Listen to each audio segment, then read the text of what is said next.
Hello, hello, and good morning once again. Welcome to the Sit Down Stand-Up Podcast. I almost said something completely other than sit down, and that could have gone horribly wrong. But in any case, thank you for joining me in my mighty mug of marketing. And as we endeavor to tell not unfunny stories. My goodness gracious, can't put a sentence together. This is going to be rough, but that's okay.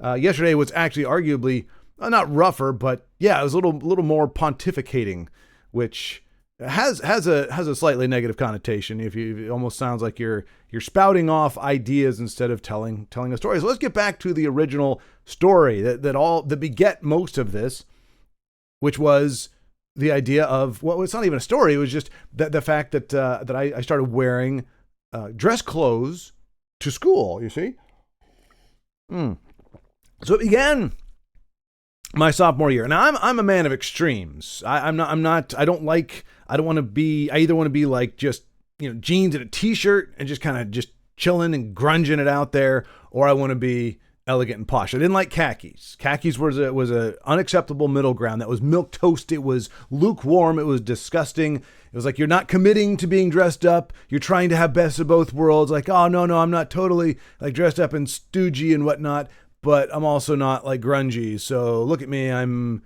the polos. I don't like polos. Never liked polos. I don't think. I'm trying to remember. I don't think so. If nothing else, the collars. It's really hard unless you get really one of the really nice ones and the newer like golf shirts that are kind of have that make the collars kind of flappy or loose.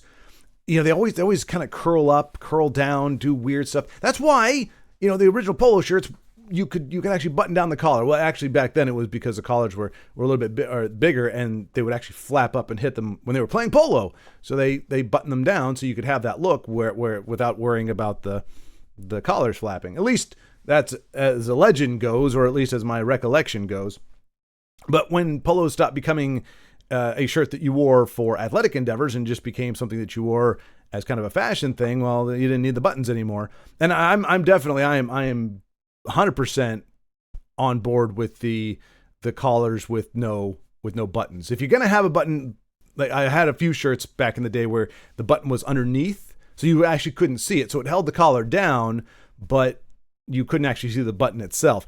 So function over fashion, I guess. But I think short sleeve dress shirts are tacky unless they're open. Like if you're going to wear it open, like a Hawaiian shirt kind of thing, if you're going to have it unbuttoned and like have a t-shirt or something on under it, that's fine. But like an actual dress shirt that's a short sleeve, like rolling your sleeves up, that looks cool. I think that's a good look. The middle of a loose tie and the sleeves rolled up to about the elbow, that's a good look. But a short sleeve dress shirt, no. Now, unless you're going to wear it with a suit jacket and never take the jacket off, but then it doesn't feel right because you feel the jacket from the elbow down, and then there's nothing at the sleeve. You feel disgusting, horrific. These are travesties, folks. We need to get away from this, and I'm happy to see fewer and fewer button down. So yeah, the short sleeve dress shirt or the button down collar, either of those, I think they're just tacky. It's like because they're taking something elegant like a dress shirt and making it what are we trying to do here? Like I said, if you want to literally roll your sleeves up to get some work done, then roll your sleeves up. You can't roll up your sleeves on a dress shirt if it's a short sleeve dress shirt. Anyway, I didn't have a choice back then, so a lot of my shirts were buttoned down. A lot of my dress shirts were, because they were, they were I wouldn't say the less expensive. They weren't like official dress shirts. They were shirts with collars that I commandeered as dress shirts, really, for quite some time. So sophomore year, I didn't really have any dress clothes per se. I had a few dressier clothes. I'd gotten actually like a collarless shirt, the shirts that just kind of have, I guess you could call it like a priest collar, but it's not a priest collar. It's not a religious thing. It's just, it's a smaller collar that just has a button right here. And it's, I don't know. I thought it was really cool looking. And I had found a store in the mall that sold those kinds of shirts and some nifty looking vests. So I bought those. In fact, if I wasn't wearing such regaled, if I didn't have my fuzzy regalia right now, I would demonstrate that, because I still have them. I still have these vests from when I was like 16 years old. It's crazy. Most of them are in pretty good shape. Some of them are a little worn out, not from use, because how many places did I have to use them once I got out of school? But anyway, anyway, didn't have much to start off with, but it was for several reasons. First of all, by my sophomore year, I was done with school. I was tired of it. Having gotten a taste through part-time jobs for money and earning money, I'm like, why am I spending my time not earning money and learning things that aren't going to help me in life when I could be making money? But of course, me not going to school, me not finishing school was not an option. And honestly, I did want to finish because at that point you start hearing about college and how important college is, which mileage may vary, how important college is, and you're getting your degree, graduating high school, and there's a lot of stuff even now, conventional wisdom. Like if you want to be in decent standing, graduate high school at the very least, and don't get yourself into debt. And there's some other very fundamental principles. And it's like, it sets you off on a good course in your life. So I wasn't going to drop out. I had no desire to drop out, but I didn't have a desire to be in school anymore. So I was like, you know what? If I can't make money and actually have it be a job, I'm going to make it seem like a job. And for me, that meant briefcase and manila folders, because nothing says I'm going to work like a briefcase and manila folders. So I started carrying a briefcase. My dad had an old, his was a leather. His new briefcase was like a leather with little gold fasteners on it, or gold looking fasteners. And he had this old like plastic briefcase, like this, I wouldn't call it faux wood. It was just kind of a brown plastic briefcase. You know, you could knock on it. It's like a piece of luggage, but it was a briefcase size. And it was Samsonite and had the little combo that you put on there to get in. And he wasn't using it anymore. So I asked if I could use it. He let me use it. So I changed the combination. I might have made it like 007. I don't remember, something cheesy like that.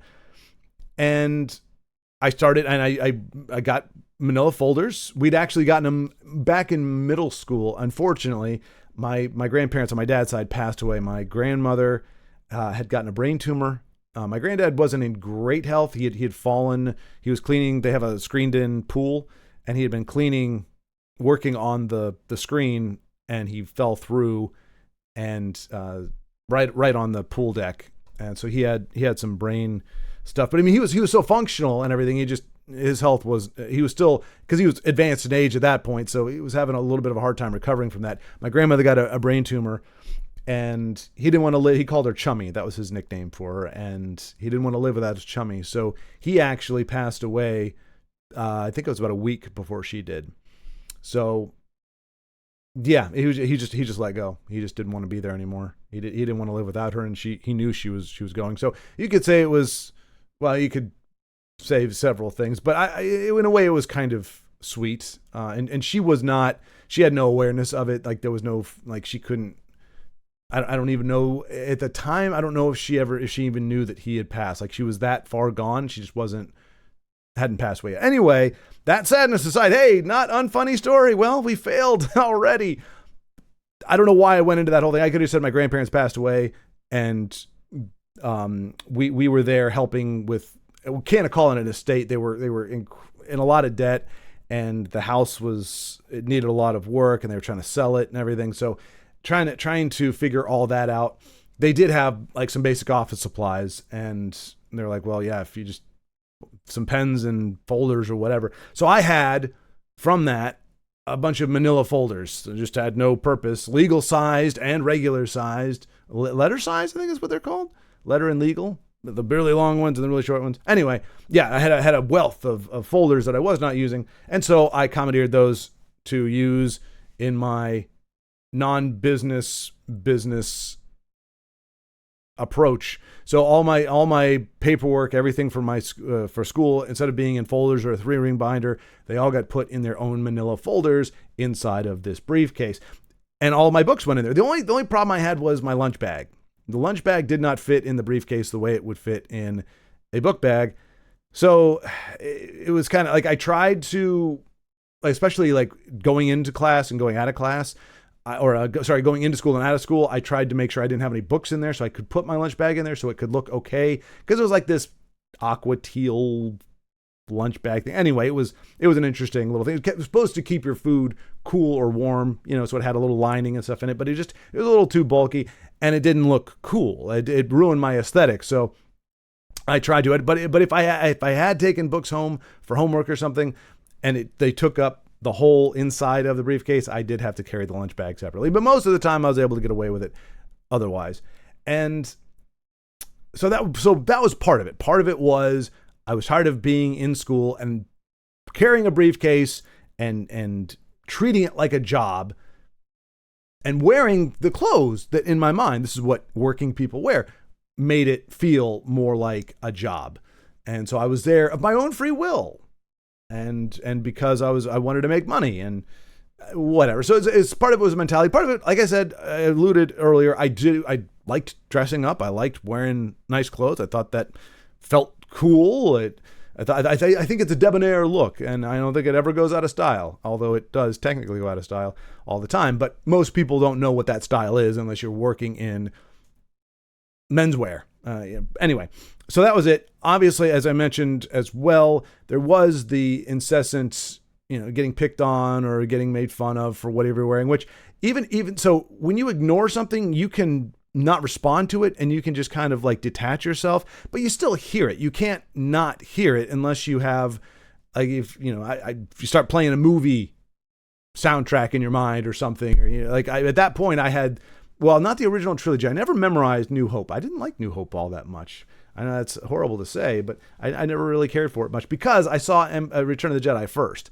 And Return of the Jedi to me is just a much better version of Star Wars. Like, there really isn't a whole lot, I don't want to get on a Star Wars rant, but the bottom line is that I could recite the movies in my head if I really wanted to, but that gets tiresome too. So at some point you just want to be done with the whole rat race thing. Do I have the coolest shoes? Which I did look them up because my grandparents bought me, and I don't know under what circumstances this happened, but they bought me a pair of just straight black and white, because I know they have fancier versions, but there's black and white. They were called Reebok Black Tops. And apparently, I don't know, it blew my mind when I was looking these things up. There was a used pair, and not like a lightly used, not like oh, hey, I bought them and wore them once. We're talking used pair of black tops out there for like $150. Like, people are buying used, well, people seem to be under the impression that they can sell their 20-year-old sneakers for $150, which I don't understand. But then again, I don't understand paying $300 for a pair of tennis shoes. Anyway, I understand you get what you pay for to a certain degree. So if it's got like a lot of, if it's a pair of running shoes and it's got some tech in there to support arches or whatever, I still think they're overpriced, but you can kind of justify that. But some of these are it's just the name brand. And I'm like, I just don't, and they don't even wear them. They put them in like clear boxes. But that said, well, no, because I collect video games, but I play those. Like, I actually, it's like, yeah, collect shoes, but wear them. I don't know. Anyway, do whatever makes you happy, I guess, when it comes to your hobbies and your collections. It doesn't make any sense to me. But yeah, it was actually called Black Tops. It was an offshoot of Reebok. It had Reebok on the shoe somewhere, but the official brand that was on the tongue of the shoe was Black Tops. And I think they even came out with pumps because Reebok pumped everything back then. But I had just the basic thing. But they were probably like $70 shoes or so. By far the most expensive shoes I'd owned in my life up to that point. And that was like 7th grade, I think. But in general, I was just kind of tired of that whole thing. And I was tired of just doing the same thing that I've been doing every single year. The same kind of clothes. The styles changed a little bit, but it didn't feel like anything drastic. So I wanted to accelerate the process. So for all of those reasons, I made the switch and started leaning into the dress clothes thing. In fact, when I first started, I had this old beat up pair of, they were dress shoes, I guess, but they were not very comfortable. They were not a great pair of shoes in general, and they were well worn. That the front of them had kind of gotten torn off the sole because I didn't usually wear dress shoes, so I would just polish them. My dad showed me how to polish my shoes, so I would polish them to make them look presentable. But when I made this transformation, the very first birthday, my sophomore year, well, the end of my sophomore year, I guess, I was allowed to pick what I wanted as a birthday present, and I picked a pair of Florshimes, which Apparently, about 5 or 10 years later, the company kind of took a downward turn. But at the time, Florsheim was still a really good brand. So I got a nice pair, really nice pair, spiffy, shiny, capped Florsheim dress shoes. And ironically enough, they were the most expensive pair of shoes I'd ever owned in my life. And yet nobody knew it. And that was fine. Like I didn't tell anybody. I didn't say anything, but nobody was going to rob me for those shoes. I think they were $85, $100 or something like that. So not super duper expensive, but they were incredibly more than I could have afforded myself. And oh man, I thought, and like I said, I never talked about it. Nobody ever asked, nobody ever cared, but I just felt so darn spiffy in those shoes. So I had those. I had some nowadays, especially if you watch like Korean fashion stuff, like they have the hem of the pants stop like right just below the ankle, so there's no break at all, which I don't like. But that's how my pants were naturally because they didn't fit right. I'd grown since we got them, so they weren't high waters, but they were definitely not fitting the way even fashion back then would dictate was acceptable. But of course, nobody else knew it. Like they all they wear is jeans, those jeans and khaki wears. They don't know what dress pants are supposed to look like. So didn't get much flack for that. I got flack for the entire ensemble because I was wearing, like I said, I'd wear my collared shirts. I borrowed my dad's ties. He had, at the time he was doing freelance, so he didn't really wear working from home. So he didn't really wear ties anymore. So I got to his whole collection, which was about 20 ties, all of them looking very 70s and 80s, but still good looking ties, I thought. And nobody else, what are they going to say? None of these guys know fashion, so they don't know what's in vogue. It's just a tie to them. But I learned how to tie a tie. Not a Windsor knot. I wish I'd learned the Windsor knot, but I learned a way to tie a tie. And anyway, I just started wearing dress-ish clothes and carrying a briefcase. And later on, I think it was, I can't remember if it was for Christmas or something, I got a trench coat, a London Fog trench coat, not like goth, neo, whatever, these very stylized leather or whatever. I mean, we're talking classic. Normally you think of it as like a beige color trench coat, but it was black, and London Fog, very nice coat.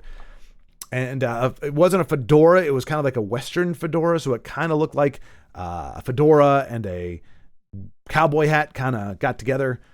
It was a cool looking hat. It wasn't exactly what I wanted because that combined with the trench coat almost made me look more like a Western, type thing. You kind of picture me with a shotgun or something, which wasn't the look I was going for. I wanted more of like a London gentleman type thing, but that's how things shook out at the time. And I was okay with it. And I learned, I got a pair of black leather gloves, because that looked pretty schwanky. And I learned how to do this thing where you carry the briefcase and you're able to kind of turn. So I whatever way the briefcase was facing, I could manipulate it and turn it around while I was walking. And it looked really cool, sources say.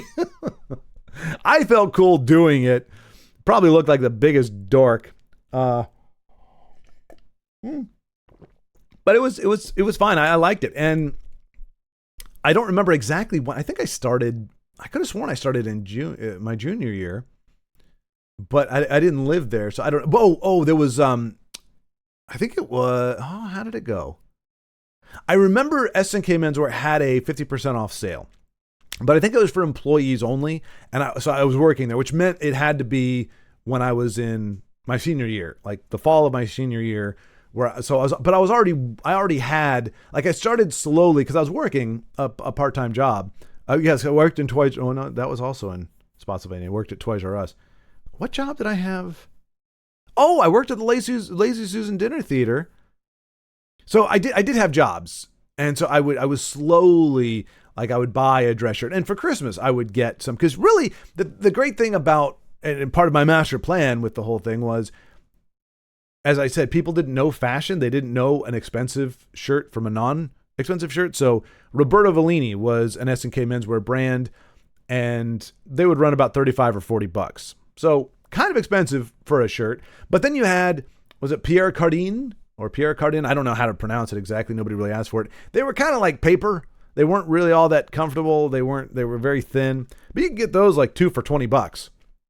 And since nobody knew the difference, and I didn't have $45 or $40 for the Roberto Vellini at the time, I could spend $20 and get 2 shirts that looked to anybody else, they just look like dress shirts. Okay, he's wearing dress shirts. So once people got over the whole I'm wearing dress clothes thing, and we ran that ran its course after like 3 or 4 days, then that was just my thing. That was my ensemble. That's what I wore.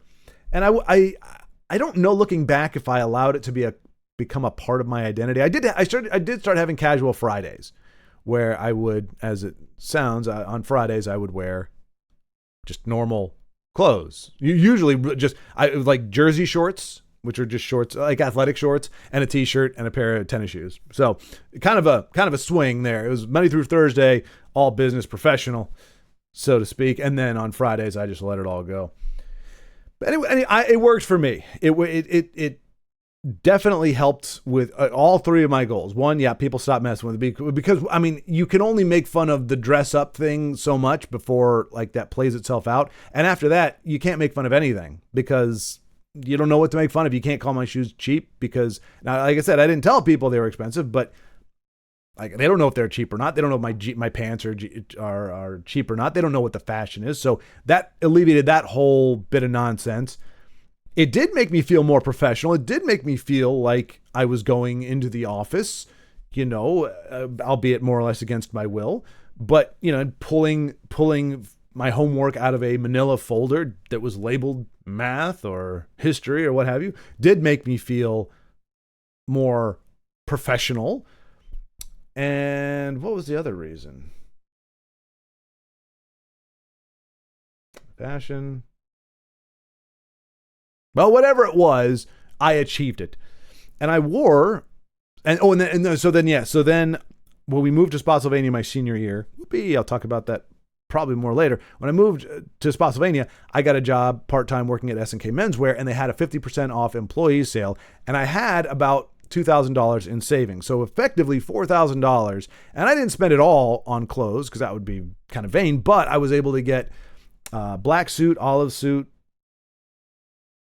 That was it, actually. Black suit and olive suit, and a blue blazer, navy blue blazer, 5 or 6 actual dress shirts, some contemporary ties, and 1 or 2 pairs of just like standalone pants, I believe. So it wasn't a whole lot, but it was pretty much the great thing about dress clothes is that you can mix and match, and it looks like a new outfit every time. Now the ties are a little more noticeable, and depending on what kind of tie you get, they can be expensive, but the same tie, if you have like a tie that has like blue and gold in it, like a deep blue and gold, and you wear like a light blue dress shirt, that tie is going to look different with that light blue dress shirt as opposed to like a white dress shirt. It'll go with both, but it looks very different next to the different colors. So it becomes harder. And if you have a suit jacket, whether you wear the jacket or not the jacket, that's going to have an impact on the look. So there were a lot of ways to mix and match and maximize the amount of money I spent. You could swap different elements in and out and make it a completely different look. So really went in on that. And so I wore it through my senior year, my freshman year in college, my sophomore year in college. Sophomore year. Oh, and then I bought a couple other pairs of shoes, because by that point my Florsheim's had kind of been worn out. I think I outgrew them too, which was not great. So I got some other dress shoes, Oxblood, and a pair of black shoes, so that I had different things to wear, and with the different outfits. And actually, that was part of what got me into college, believe it or not, to a small degree. So the new school that I went to, my principal, Chip Gray, fantastic man, really nice guy. He would do these crazy morning and afternoon announcements. And on Fridays, he had this whole like pre-recorded, "It's Friday," and it wasn't him. It was like a bunch of clips. This is back in the late 90s, like 98 was the year. But it would he put together like a tape of just all these different clips of people saying it's Friday, or woo, it's party time, or whatever. And he'd play that before the announcements. And he always had some crazy stuff to say at the beginning or end of the day. He was just a really good guy. And he'd frequently, you see him in the halls and talk to kids and, just catching up and congratulating them if they were, in some athletic endeavor that they were doing, or if there was an award, some kind of an award, or we did one act. We didn't win an award for it, but when we did it, anyway, just a really nice guy, very, very involved. Well, I had a beat up Bonneville that I was been driving to school with, again, that was from my grandparents who'd passed away several years before. And it was on its last legs when I got it.